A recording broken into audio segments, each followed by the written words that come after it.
Gente, eu fiz um anúncio ontem, né, da gente conversar hoje sobre gestão emocional, e algumas pessoas me enviaram sugestões de temas, de ideias, ou perguntas, ou uma sugestão mesmo, né, sobre algum ponto que tenha a ver com isso para a gente conversar. Obviamente que eu vou falar sobre algumas coisas que me foram enviadas, não dá para falar tudo, até porque não tem como a gente abordar tantos assuntos, mas alguns temas, algumas propostas eu achei muito interessantes para a gente conversar. E eu gosto sempre de avisar, de pontuar, né, todos os lugares que eu vou falar, de que uma live, uma palestra, um livro, já que estamos falando de livro, para quem não sabe, eu lancei um livro essa semana, a gente apresenta ideias e não necessariamente verdades absolutas. As nossas ideias, elas sempre são fruto da nossa experiência, elas são frutos da nossa vivência, é o empírico, né? É aquilo que eu vivo, aquilo que eu tenho, eu ofereço para as pessoas. E o que eu vou fazer com vocês aqui hoje à noite é o que eu faço semanalmente com textos, com podcast, com vídeo. Vídeo faz tempo que eu não gravo, mas é apontar aquilo que eu vivo, aquilo que eu penso sobre a vida. E eu começo então falando para você exatamente sobre essa ideia de gestão emocional. Eu tive durante muito tempo até um certo preconceito com essa expressão, gestão emocional, porque ela é uma expressão, ela remete a algo muito administrativo, né? Essa gestão. Parece que a gente está falando de uma coisa muito mecânica, de uma coisa exata, e quando que as emoções, elas são exatamente o contrário. Não existe exatidão, não existe mecanicidade. O que existe no mundo das emoções é volatilidade. Existe a flutuação, porque as nossas emoções, elas são flutuantes. Nós somos flutuantes naquilo que nós sentimos. Nós podemos acordar muito bem hoje, na quinta-feira, e amanhã, sexta-feira, não acordar tão bem, e vice-versa. Ou seja, a gente vai mudando. E talvez esse seja um ponto para a gente começar a colocar na cabeça, que é normalizar exatamente a não linearidade das nossas emoções. Não tem linearidade no mundo emocional. A gente tem sim que saber lidar com as nossas variações emocionais. Ninguém vai ficar triste o tempo todo, ninguém vai ficar feliz o tempo todo. Por quê? Porque não existe essa linha reta quando a gente fala do nosso mundo interno, do nosso mundo emocional. Então talvez esse seja já um ponto super interessante, porque isso é muito comum de eu ouvir nas mensagens que eu recebo em rede social, ou até aqui mesmo no meu consultório. Aliás, eu estou falando com vocês a partir do meu consultório, encerrei meu último atendimento do dia há 1h, e estou aqui ainda no consultório falando com vocês. Então é muito comum de ouvir, eu tenho uma flutuação emocional muito grande, eu tenho uma variação. É óbvio que a gente tem que tomar cuidado com os limites, né, dos picos de euforia ou os vales da depressão, porque de fato nós estamos falando de situações mais extremas, e a gente precisa sempre tentar trazer aqui para a linha do meio, mas aqui nessa linha do meio a gente vai ter uma variação, ela é inevitável. Mas vamos lá, a primeira pessoa que me mandou ontem uma sugestão, uma pergunta, na verdade, a pergunta é assim: como gerenciar emoções se você é dependente emocionalmente de um gestor, entre aspas, não muito bondoso, entre aspas?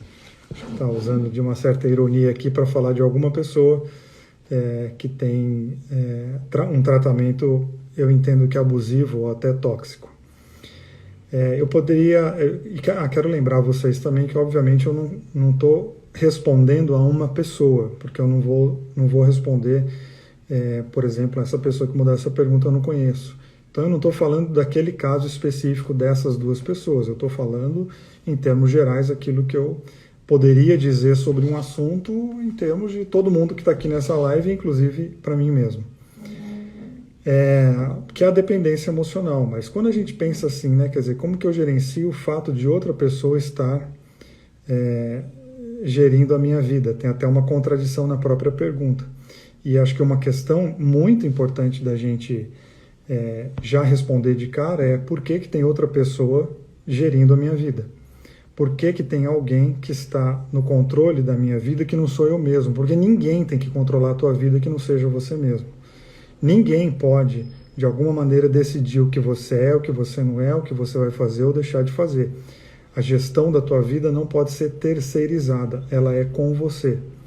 Especialmente se você deixou essa outra pessoa, talvez seja uma pessoa mais controladora, mais possessiva no sentido da relação, a gente não tem que se submeter a isso. Ninguém tem que se submeter a nada que seja opressivo.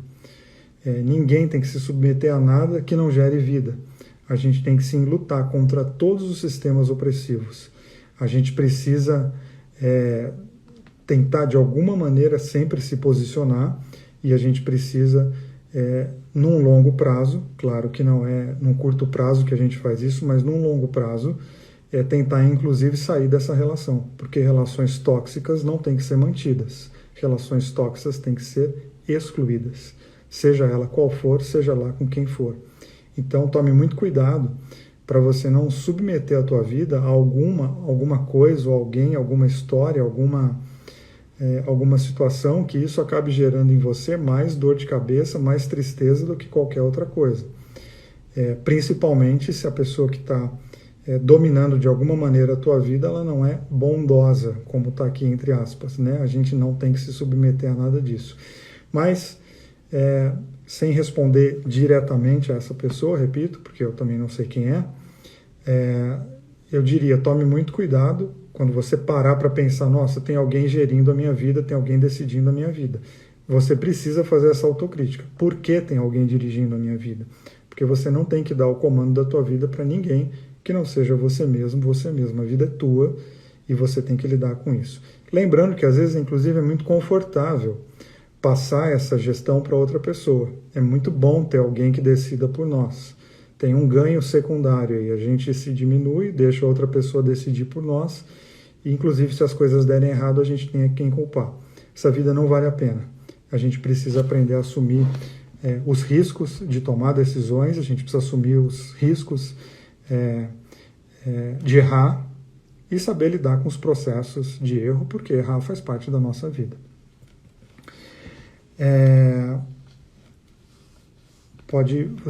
Repito, tá? Se quiser deixar algum comentário, alguma pergunta em cima disso que eu falei, fica à vontade. Uma outra pergunta aqui que eu achei legal é como não comer as emoções. Depois fiquei até pensando se a pessoa escreveu errado ou se é isso mesmo, mas eu quero responder a partir disso mesmo, né? Como não comer as emoções. Será que dá para não comer as emoções ou será que a gente tem que aprender a digerir as emoções? Certo, tem certas coisas que eu não vou engolir mesmo. Com o perdão da expressão, tem certas coisas que eu coloco para fora, que eu vomito. Mas muitas das nossas emoções a gente vai ter que digerir, a gente vai ter que comer. E eu preciso aprender a digerir aquilo, exatamente para aquilo não ficar aqui na minha boca com gosto de coisa velha. Então, não se trata de não comer. E claro que o comer aqui é uma metáfora, né? Uma expressão metafórica, até poética, de como que às vezes a gente fica com alguma emoção dentro da gente, ela fica nos acompanhando e a gente fica lidando com aquilo durante tanto tempo. E é importante a gente aprender uma hora a colocar um ponto final, a gente tem que aprender a encerrar ciclos na nossa vida, e não romanticamente, aquela ideia de, nossa, um ciclo bonito que se fechou. Não, às vezes é na dor mesmo, eu vou encerrar um ciclo, é dolorido, por quê? Porque eu não estou conseguindo digerir essa emoção. Às vezes é necessário a gente ter, diante de situações mais duras, mais complicadas, a gente precisa sim aprender a tomar decisões mais duras, mais complicadas e mais drásticas. Então, a gente vai comer as emoções, sim, a gente só precisa aprender a digerir as nossas emoções, a elaborar as emoções, não é entrar em guerra com elas e nunca nem negá-las, né? Porque negar a emoção é um problema muito grande. Negar a emoção a gente está reprimindo, né? Eu preciso entrar em contato com as minhas emoções, eu preciso entrar em contato por que eu estou sentindo o que estou sentindo. Por exemplo, algo bastante comum nos dias de hoje é a nossa ansiedade, né? Nós somos uma sociedade ansiosa. Então eu não vou zerar a minha ansiedade, essa é a primeira coisa que eu acho que é importante a gente guardar, que às vezes a gente quer zerar um sentimento, a gente não vai zerar, é muito difícil isso. A ansiedade, ela existe, ela está dentro da gente, a gente vai lidar com isso, a gente vai lidar com a ansiedade. A grande questão é que eu não posso deixar a ansiedade me dominar. Existe uma diferença entre eu sentir e ser dominado pelo sentimento. E uma dica muito simples, óbvia até, mas o óbvio precisa ser lembrado, é que a gente precisa conversar com a gente mesmo. A gente conversa com todo mundo, a gente conversa com o Instagram, a gente conversa com o TikTok, a gente conversa com o YouTube, e a gente não conversa com a gente mesmo, né? Tem até a sabedoria popular que vai dizer que quem fala sozinho é louco. Não. Fica louco quem nunca fala consigo mesmo. Fica doido quem não tem conversas a sós. O que na espiritualidade também é chamado de solilóquio. É a diferença entre a solitude e a solidão, né? Quer dizer, a solidão é eu ficar sozinho e a solitude é eu ficar comigo mesmo. Eu preciso aprender a ficar comigo mesmo.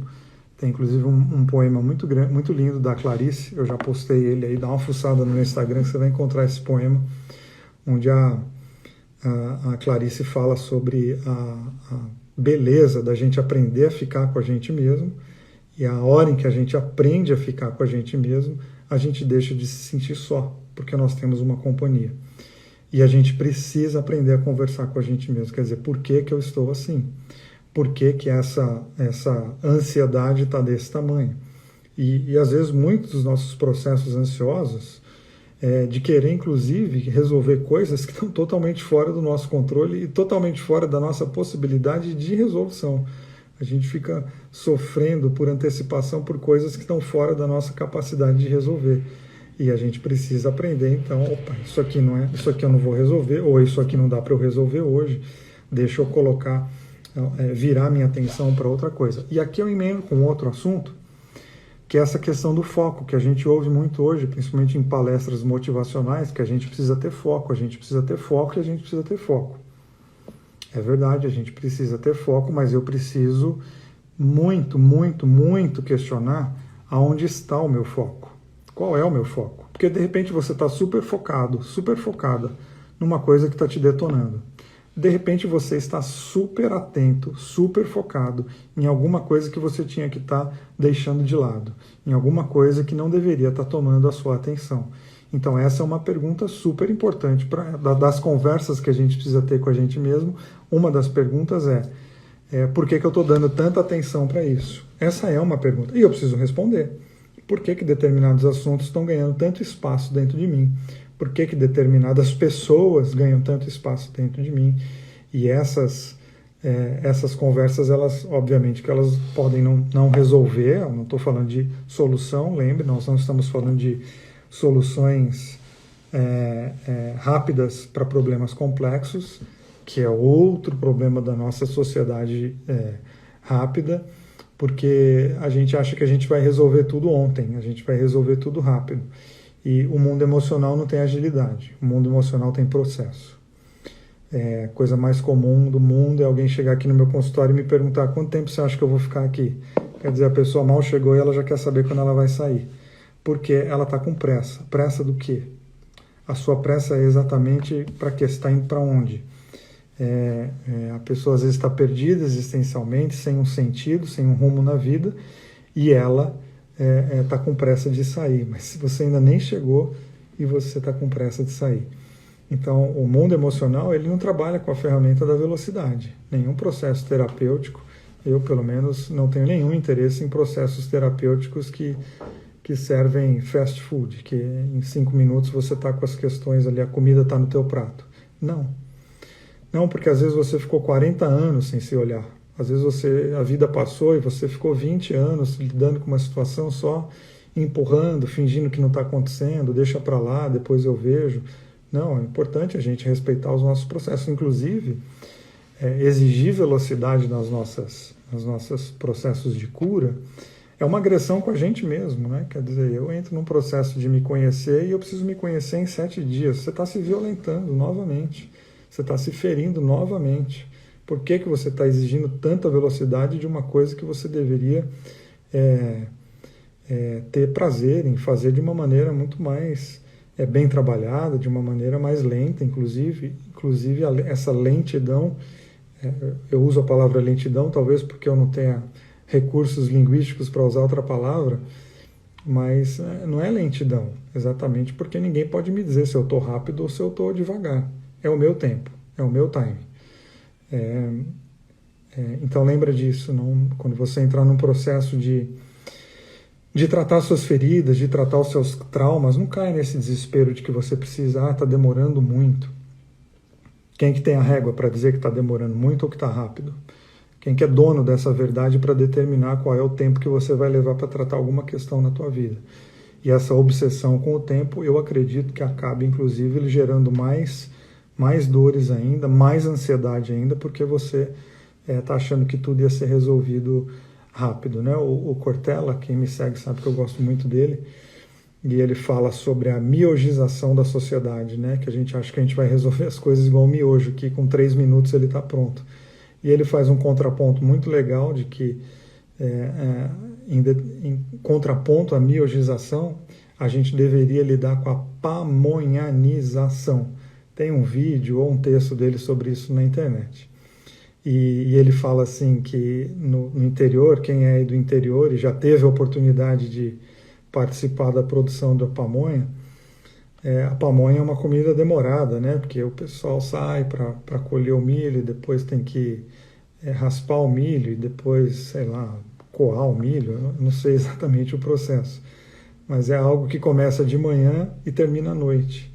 E é todo mundo ao redor da mesa celebrando o trabalho de todo mundo. Quer dizer, inclusive na minha adolescência, chamar alguém de pamonha era pejorativo, né? Tipo, pamonha era uma pessoa, tipo, devagar, ou talvez lerda, demorada, nesse sentido de que é lento. E aí o Cortella vem e diz, não, a gente deveria ser a sociedade da pamonha, que respeita o processo, que está todo mundo junto ao redor da mesa celebrando as nossas conquistas, onde a gente não faz tudo rápido achando que resolveu o problema. Então tem que tomar muito cuidado para não misturar as coisas e achar que a tua vida emocional ela pode ser datada, assim como são os boletos, né? Alguém já falou, você não é um boleto que vence dia 20, para você estar preocupado com essa data. Não. Respeite o processo da tua vida e lembra que toda vez que você está se cuidando, poxa, você já tá bem melhor que a maioria, porque pelo menos você está se olhando, você está se encarando, está tendo a coragem de lidar com o espelho, né? Eu falo muito sobre essa metáfora, inclusive eu tenho um livro também, está esgotado, mas eu tenho, que chama Espelhos na Alma. E a ideia desse título, Espelhos na Alma, é a coragem da gente se olhar por dentro. Porque por dentro é o quê? É quem eu sou, meus comportamentos, meus valores, as ideias que eu tenho e que acabam dirigindo a minha vida, que acabam coordenando as minhas decisões, que acabam decidindo que tipo de marido que eu sou, que tipo de pai eu sou, que tipo de amigo que eu sou, que tipo de psicanalista que eu sou. Então é uma coragem que a gente precisa ter de se enxergar, de se olhar, e todo mundo que faz isso, de alguma maneira, tá se cuidando, está se olhando. É a coragem, e escrevi alguns textos e usei também essa metáfora, essa metáfora não, essa comparação, que é a necessidade de na vida a gente ter autocrítica e autoestima, as duas coisas. Elas isoladas podem trazer sérios problemas para a gente, e vou explicar para vocês. Se eu tiver somente autocrítica, e lembra aqui que autocrítica, eu não estou falando de você falar mal de você mesmo. A gente precisa, às vezes, refazer o nosso dicionário, porque algumas palavras elas acabam perdendo o efeito. Então, se criticar não significa você falar mal de você mesmo. Se criticar significa você se questionar, colocar um espelho na alma. Você precisa aprender a olhar dentro de você. Então, autocrítica é quando eu começo a olhar os meus comportamentos. E quando eu falo isso, eu gosto muito de enfatizar, de colocar em negrito, que olhar os comportamentos não é você fazer uma viagem absurda, não é você fazer uma viagem inviável. Não. Olhar os seus comportamentos é ver como é que você falou com a tua mãe hoje. Isso aí é o teu comportamento. Porque, inclusive, como você falou hoje, é o sentido da tua vida. né? Respondendo à grande pergunta, qual o sentido da vida? O sentido da vida é o que você fez no último mês. Como é que você viveu o teu último mês? Esse é o teu sentido de vida. Mas a gente vai filosofando, né? O sentido da vida e vai procurando 1 milhão de respostas. O sentido da vida já está dado por você mesmo, como você viveu os últimos meses. Esse é o teu sentido da vida. A boa notícia é que a gente pode refazer os nossos sentidos. E como que a gente refaz? Com autocrítica. Olhando as minhas posturas, olhando os meus questionamentos, eu consigo refazer os meus sentidos. Então eu preciso ter autocrítica. Com autoestima. Por quê? Porque autocrítica sozinha, eu corro o grande risco de me detonar. Eu corro o grande risco de pesar demais aqui a mão e acabar me ferindo.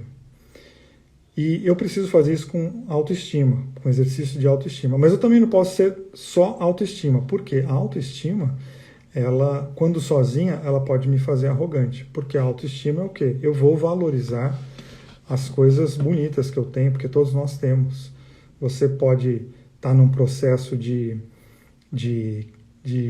não estar vendo beleza em você mesmo, você está pegando pesado demais aí no martelo do julgamento. Não, você tem coisas muito bonitas dentro de você. E eu preciso trabalhar minha autoestima. Então eu preciso colocar para conversar minha autocrítica com a autoestima, porque aí eu consigo sim fazer uma salada muito boa. Eu me questiono, mas eu também me amo. Eu me critico, mas eu também me elogio. Aliás, qual foi a última vez que você se elogiou, né? Qual foi a última vez que você deu parabéns para você por alguma coisa que você fez? Qual foi a última vez que você ficou feliz com você mesmo porque você conseguiu fazer alguma coisa que até então você não tinha feito? Então a gente precisa tomar cuidado com isso, porque às vezes quando a gente erra, o martelo da condenação vem que vem. E quando a gente acerta, aí a gente fala, não fiz mais que obrigação.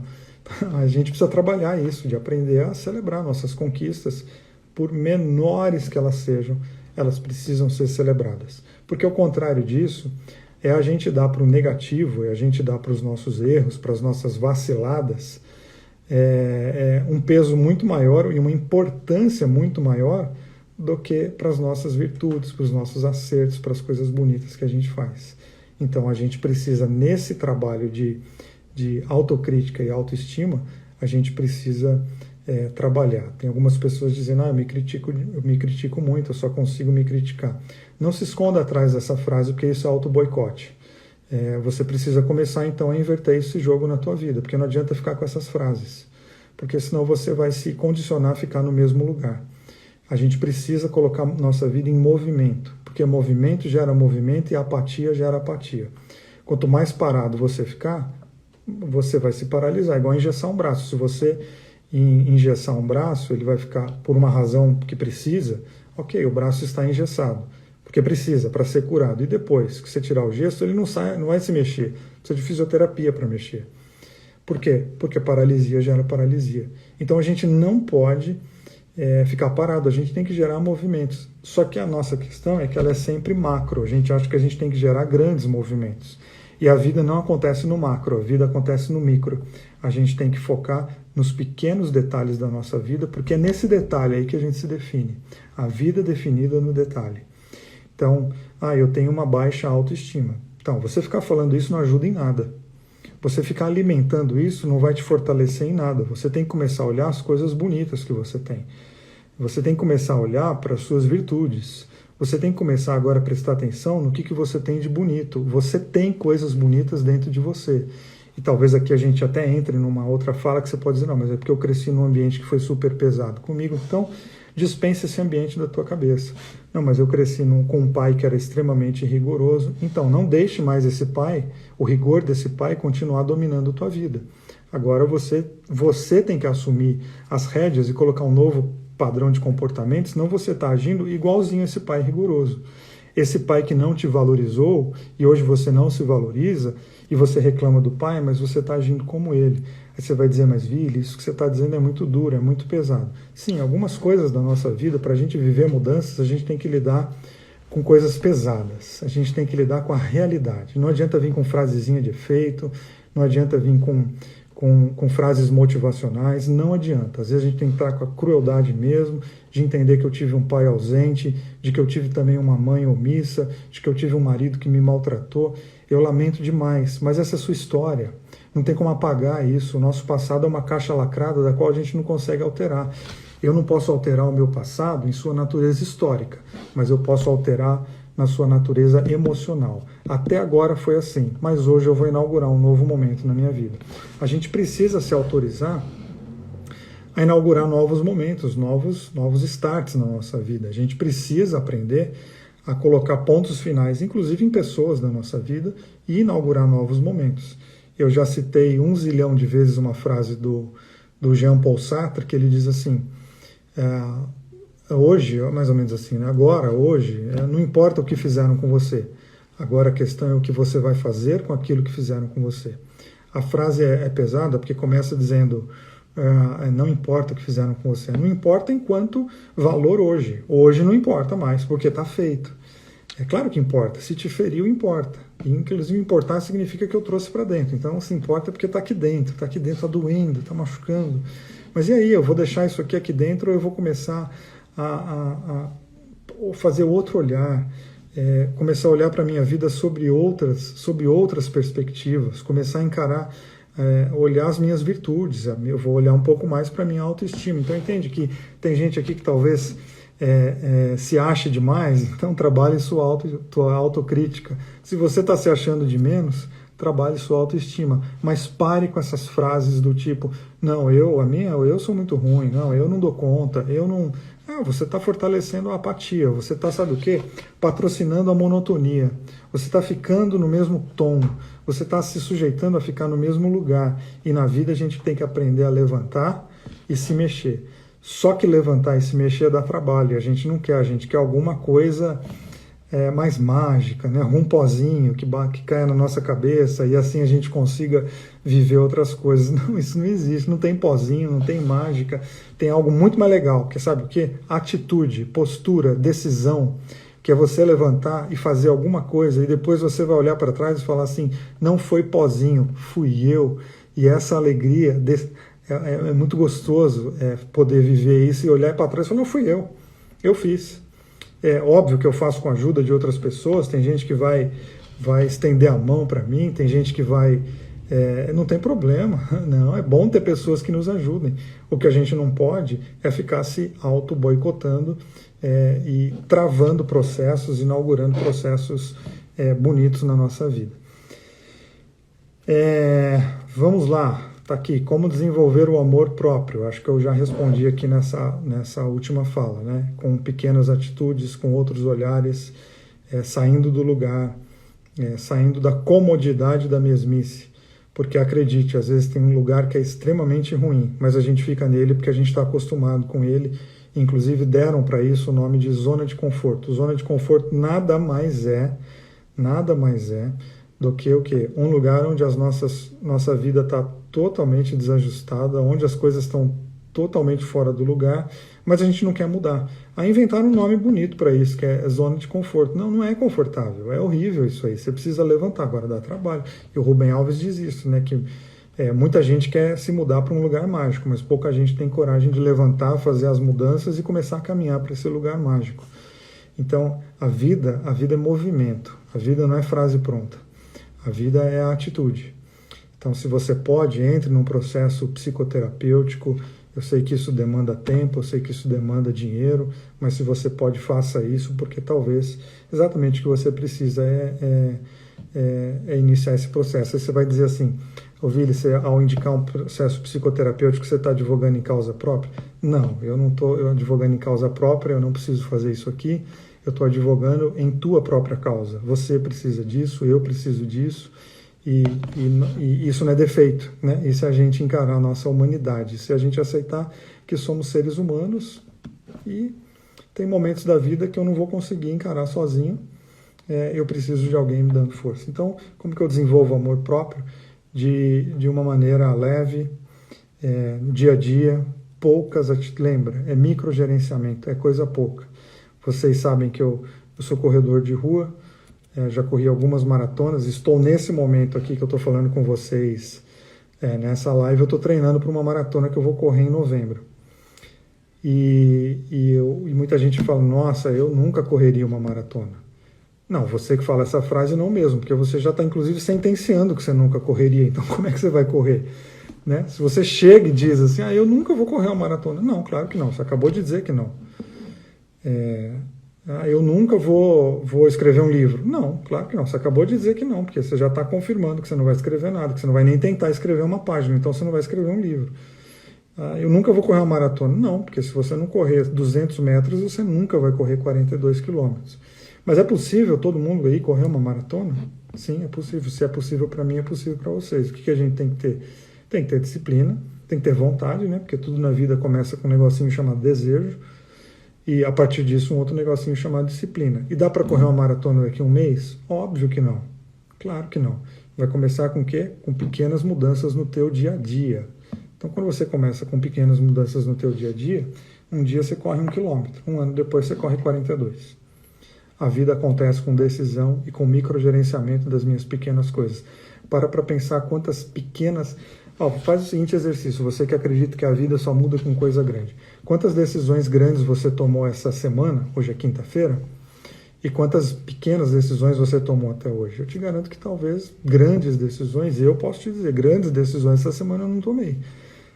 Mas tomei muitas pequenas decisões, elas estão no meu dia a dia, elas são minha vida. E elas definem quem eu sou. Vamos lá para mais uma ideia que me mandaram aqui. Dicas para lidar com a vida e desenvolver a gestão emocional de uma forma leve nesse mundo complexo. Acho que eu também já respondi, né? Dicas para desenvolver algumas que eu tenho. São essas, né? De a gente fazer microgerenciamento da nossa vida, pegar mais leve com a gente, começar a fazer olhares mais bonitos para a nossa vida, se mexer um pouquinho. Se você se mexer um pouquinho hoje, você já está melhor, porque ontem você não se mexeu nada. Então a gente tem que ir, sim, na leveza, nesse mundo complexo. O mundo é muito complexo, a nossa vida é muito complexa, cheia de problema para cima e para baixo. Por isso que é tão importante a gente ter não ter o desejo, e eu sei que eu falo isso e muita gente não gosta, ou brinca comigo assim ironicamente, de ter a vida toda arrumada, né? Que esse parece que é um desejo nosso, né? Eu quero estar com a minha vida toda arrumada. Isso não vai acontecer nunca. Tua vida nunca vai estar toda arrumada, porque a existência humana não é arrumada. A existência humana, ela é bagunçada por nós somos assim. Então não adianta a gente querer ficar não, quero organizar minha vida toda. Não caia nessa, não. Não, aceite algumas bagunças internas, elas fazem parte da vida. Talvez viver bem significa que alguns problemas não serão resolvidos, pelo menos não agora. Talvez viver com qualidade de vida significa eu aceitar o fato de que eu vou ter que lidar com alguns incômodos por muito tempo. Pronto, já comecei inclusive a tirar algumas coisas do meu foco de preocupação. Então, às vezes a gente precisa desses outros olhares, né? Dessas outras percepções, para a gente conseguir lidar com essa complexa sistema emocional que é o nosso, né? Eu e você somos complexos, para não dizer que somos complicados, confusos ou outras palavras mais intensas. Vamos lá. Tem uma pergunta aqui que é sobre espiritualidade. Talvez a importância da espiritualidade na gestão das emoções e no domínio próprio. Domínio próprio é uma expressão que a espiritualidade cristã fala sobre ela, né? Uma pessoa que tem a vida guiada por Deus, e ela tem uma série de características, e uma delas é o domínio próprio. Inclusive a resiliência fala algo muito parecido, mas não usa o nome domínio próprio, usa autocontrole, que são duas coisas, se não a mesma coisa, duas coisas muito, muito semelhantes. Sim, tá comprovado a importância de como que a espiritualidade, né, a fé pode ajudar a gente a lidar com as complexidades da nossa vida. Mas também está comprovado como que a fé pode complicar a nossa vida. As duas coisas são verdade. Então não aposte que qualquer caminho de fé vai resolver a tua vida, porque não vai. Existem caminhos de fé, expressões de fé, que acabam complicando em muito a nossa vida, inclusive gerando em nós muito mais ilusão do que movimento. Então, se você que está me ouvindo tem uma vida de fé, ou gostaria de ter, ou quer trabalhar a tua espiritualidade, procure um espaço ou pessoas que vão incentivar com que a sua espiritualidade seja uma espiritualidade de movimento, uma espiritualidade de responsabilidade, e não de terceirização para uma divindade, como que uma divindade vai resolver toda a tua vida. Não, uma espiritualidade saudável, ela vai fortalecer teu coração, vai encher teu coração de esperança, de ânimo, mas quem lida com a vida não é a fé. Quem lida com a vida é você, através da tua fé. Quem lida com os dramas da existência não é a espiritualidade. A espiritualidade não é uma força que está aqui em cima fazendo coisas. Não, a espiritualidade é um conjunto de valores, né? Minha fé, minha espiritualidade, que é isso? É um conjunto de valores que eu uso para organizar minha vida, assim como tem pessoas que têm esse conjunto de valores e não tem nada a ver com fé, né? Não tem a ver com a fé. A pessoa tem conjunto de valores dela e a partir desse conjunto de valores ela organiza a vida dela. Então sim, eu contemplo a espiritualidade como algo importante para a tua vida, mas não coloque toda a sua... como assim, então eu creio e porque creio não preciso mais me mexer. Não, gestão significa que você está fazendo. Eu parto do princípio que quem faz é a gente. Eu parto do princípio que a gestão ela é minha. Eu é que vou gerir as minhas questões, eu é que preciso lidar com elas. E lembre também que não tomar a decisão, quer dizer, eu não faço gestão alguma, você acabou de fazer. Porque a indiferença é uma decisão, a omissão é uma decisão, deixar a vida à deriva é uma decisão. E eu que sou uma pessoa super pró-liberdade das pessoas viverem do jeito que elas acham que elas têm que viver, no seu âmbito pessoal, respeitando sempre a individualidade do outro, né? O meu espaço, ele tem que respeitar o espaço do outro, mas eu, Vili, posso decidir que vou deixar minha vida à deriva, não posso decidir isso da sua vida, eu posso decidir isso da minha. Eu acho uma péssima decisão, mas eu preciso contemplar que essa é uma opção, mas como a minha responsabilidade é de dizer, não, tome muito cuidado, porque uma vida à deriva, não é que você não está decidindo, você decidiu, e você decidiu que qualquer coisa está bom. E não é que qualquer coisa está bom, tem muita coisa na nossa vida que não, quando a gente solta, elas ganham muito mais status de complicação, de dor, de problema, ou de qualquer outra coisa. Então, cuidado, não deixe sua vida solta, não deixe a vida à deriva, tome decisões, assuma, né, o comando disso, dá muito trabalho, dá medo, né, porque às vezes a gente não quer tomar decisão, porque as nossas decisões podem dar em algum lugar ruim e a gente não quer ser o responsável por isso. Não, você é responsável, quer você seja ou não, e que bom que você é responsável. Deu errado? Então, agora lide com o erro. Que a gente precisa ter outra relação com o erro, né, e não a condenação. Um erro não pode ser um processo condenatório. Um erro tem que ser um processo de desenvolvimento. O erro tem que ser um processo de pedagogia de crescimento. Eu olho para os meus erros, eu não posso negar um erro, porque se eu nego um erro, eu tenho grande possibilidade de cometê-lo novamente. Então, o erro é o quê? Eu preciso entrar em contato com ele para que aquele erro ali entre para a história da minha vida como um processo de desenvolvimento humano, inclusive para que eu não volte a repeti-lo, inclusive como eu não volte a fazer aquela mesma coisa que gerou tanta dor novamente. Então, não negue suas emoções, não deixe nada solto, siga rumo àquilo que você acha que é bonito, aquilo que você acha que vale a pena. Boa convivência no casamento. Não é uma pergunta, é simplesmente essa frase. Boa convivência no casamento. Eu espero que você tenha uma boa convivência no teu casamento, como eu tenho no meu. Casamento é para ser uma boa convivência, sim, entre duas partes, entre duas pessoas, com seu companheiro, com a sua companheira.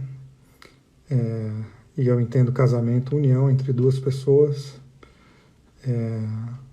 E que haja muito respeito e amor entre elas, né?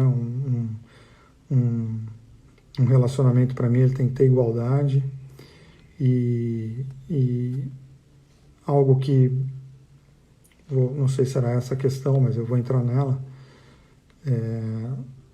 A gente acha que uma boa convivência no casamento é estar sempre tudo bem. Às vezes a gente projeta da nossa vida pessoal para a nossa vida a dois, né? Quer dizer, se não dá para estar tudo bem eu comigo mesmo, como é que vai estar eu tudo bem eu com outra pessoa é outro universo, outros pensamentos, outro monte de coisa, e a gente acha que ter um casamento saudável é porque, por exemplo, a gente nunca tem conflito. Não, a ausência do conflito é que eu acho que é um problema, né? Um casamento tem que ter conflito, ele não tem que ter desrespeito, ele não tem que ter violência, nenhum tipo de violência. Não tem que ter nenhum tipo de superioridade. Casamento não pode ter nenhum tipo de controle. Num casamento ninguém tem que controlar ninguém. E é importante ter conflito. O que é conflito? Conflito significa que as duas pessoas estão ativas e elas se sentem autorizadas a expressar aquilo que elas pensam. O Freud tem um pensamento dele que ele diz mais ou menos assim: numa relação entre duas pessoas onde as duas concordam a respeito de tudo, é porque uma das duas pensa por ambas. É impossível duas pessoas passarem a vida concordando com tudo. Não, um casamento vai ter discordância, ele vai ter conflito. Uma relação, um namoro, uma amizade, tirar o casamento aqui para qualquer tipo de relação, ela vai ter discordância, até porque se não tiver, porque as duas pessoas estão sem a possibilidade, uma das pessoas está sem a possibilidade de se expressar. E isso não é um casamento, isso é uma prisão. Isso não é um relacionamento saudável, isso é um relacionamento tóxico. Então, a boa convivência no casamento é quando as duas pessoas podem falar, quando as duas pessoas podem se posicionar, quando as duas pessoas podem dizer o que elas estão sentindo, quando elas podem dizer o que elas gostam. E, a partir disso, essas duas pessoas ativas nesse relacionamento, elas conseguem, então, encontrar caminhos para viver a vida a dois. Então não coloque a expectativa do teu casamento como um casamento feliz, porque ele não tem conflito. Isso não faz o menor sentido. E a amizade também pode ser uma amizade. Eu e meu amigo, a gente nunca briga. Talvez isso aí nem virou amizade ainda, porque uma amizade, ela contempla a discussão, contempla o estresse. Por quê? Porque a gente vai tensionar assuntos e a gente não pensa da mesma maneira, a gente não tem a mesma linha de raciocínio, e tudo bem.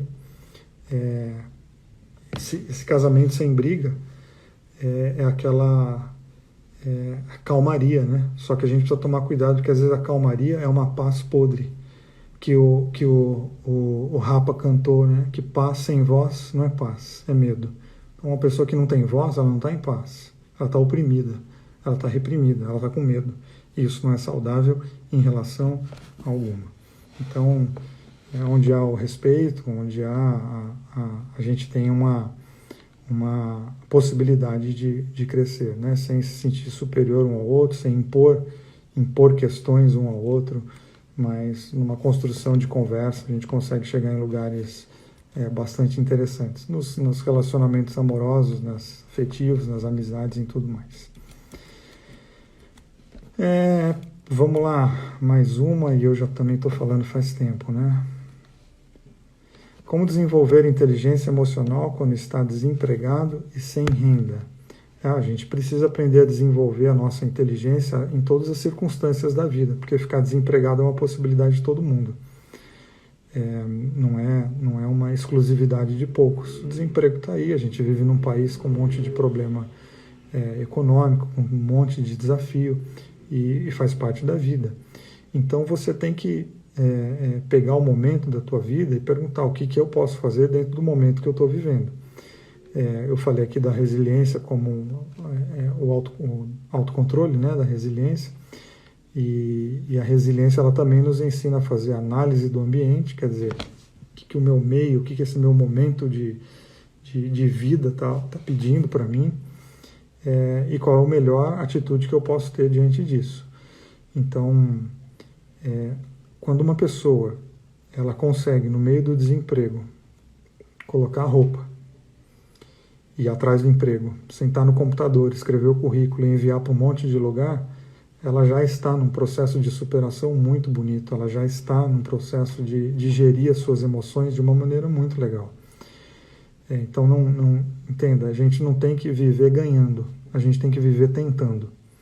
Essa história de que a gente vai ganhar sempre é mais uma das opressões da pós-modernidade, que é a gente vai vencer sempre, você é leão, você é águia, você é tubarão, a gente é só bicho predador. Esse ecossistema inventado aí no mundo corporativo, ele nem funciona, ele nem existe, ele não sobrevive, né? Porque é um lugar onde só tem predador, todo mundo se mata. E eu não tenho que ser predador o tempo todo, eu tenho momentos em que eu posso ser um leão, mas tem momentos que eu quero ser um coelhinho escondido lá no meio da selva, porque eu sou assim, o ser humano é assim. Tem momentos em que eu posso ser uma águia, com aquele voo todo imponente, e às vezes eu vou ser um passarinho que não consegue voar 20 metros, que ele tem que parar para descansar. Então, de novo a gente cai na linearidade, né? Quer dizer, eu vou vencer o tempo todo. Não vai, isso é uma impossibilidade humana, isso é frase de efeito, isso não faz o menor sentido. Isso é um discurso opressivo inventado por algumas pessoas que criaram sistemas de palestra extremamente opressores, que num primeiro momento parece super motivacional, vamos para cima, mas no dia a dia mesmo, quando a gente encara a vida, não é nada disso. No dia a dia a gente tem que encarar as durezas da vida, o desemprego, entre outras coisas. Então, a gente precisa lembrar disso, assim, eu não vou ser esse tubarão o tempo todo, não vou ser o predador o tempo todo, e eu estou em paz com isso. E a gente precisa saber ficar em paz com isso, né? Mas o sistema ao meu redor não pensa assim. Tá bom, eu não vou me amoldar ao sistema ao meu redor dessa maneira integral. Óbvio que existe um tipo de que eu preciso me adaptar ao sistema, porque ele é maior e mais forte do que eu, mas eu não quero, eu quero muito tomar cuidado para quê? Para eu não perder minha alma, porque se eu fico me obrigando a ser alguma coisa que eu não sou o tempo todo, uma hora eu me perco. Uma hora eu tô absolutamente sem saber para onde ir, para onde voltar e principalmente saber quem sou eu. Então, não trate o teu desemprego como um fracasso da tua vida, mas encare o seu desemprego como um momento da tua vida e que ele vai passar. E eu torço muito, inclusive, para que ele passe. E depois que ele passar, você vai poder olhar para trás e dizer que legal, eu perseverei, eu aguentei o tranco, eu fui à luta. No dia mais triste eu me escondi, e agora eu estou aqui com um emprego novo. E você vai talvez trabalhar no emprego novo e daqui a um tempo pode ser que você fique desempregada de novo, porque isso é o ciclo da vida e vamos tentar de novo. Isso é bom? Não, isso não é bom, mas é inevitável, faz parte dos nossos processos humanos e todos nós temos que saber lidar com isso. Vou chegando ao fim aqui com vocês, eu já estou falando há quase uma hora e espero que tenha aí arranhado a superfície, pelo menos, de alguns temas para vocês. Eu vou voltar a fazer lives com mais regularidade, não semanal, porque a minha agenda nem permite que eu faça isso. Hoje eu estou fazendo essa live aqui exatamente porque a minha agenda deu uma folguinha nesse horário. Mas eu quero voltar a fazer mais, inclusive agora em setembro eu vou fazer uma live com outras pessoas, com a Fabi, e a gente vai falar sobre que setembro é o Setembro Amarelo, onde a gente trabalha a conscientização sobre depressão, sobre suicídio, as questões da saúde mental. E eu vou avisar vocês aqui também, vai ser muito legal ter a participação de vocês aqui. E em outros momentos voltarei aqui com assuntos semelhantes a esse. Para quem não sabe, eu vou fazer uma propagandinha aqui, porque eu sou ruim de propaganda, mas eu lancei um livro essa semana. Meu livro é uma coletânea, na verdade, dos textos que eu escrevi no Instagram no último 1 ano e meio, talvez, com mais algumas frases e alguns textos inéditos que eu não postei.